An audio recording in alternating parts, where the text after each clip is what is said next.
So, why bother evaluating your information sources? It may seem like yet another thing to do, but it is important to the success of your research paper. Publishing and distributing information can be very easy. Many online publishing platforms are free and vigorously defend their users' anonymity. So anyone with an internet connection has the potential to develop and share their ideas as widely as the internet reaches.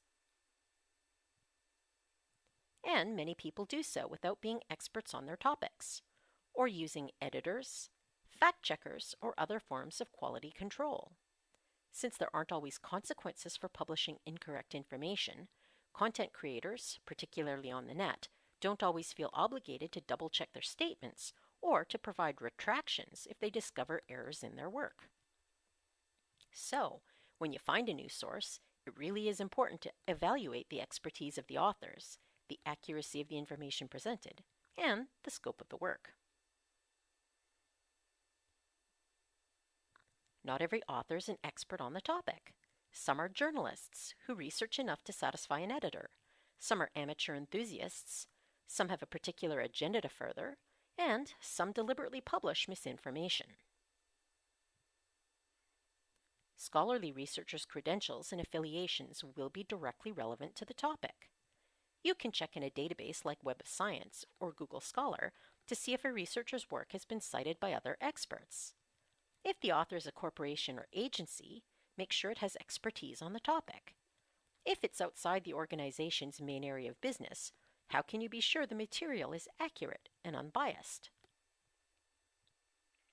Don't assume that because a work has been published, that it's also been checked for accuracy. Be wary if the author ignores other viewpoints, makes claims that aren't supported by data or other scholars.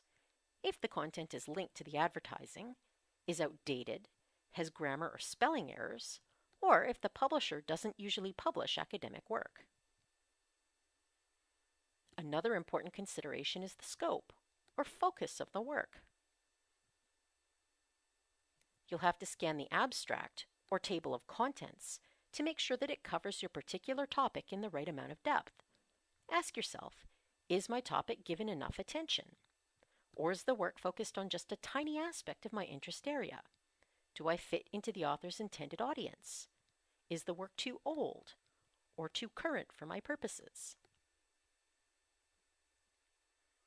As ever, you can get more help with this process by contacting a librarian or by reading through the rest of the Evaluating Information Sources Guide that you found in the Research Help portal.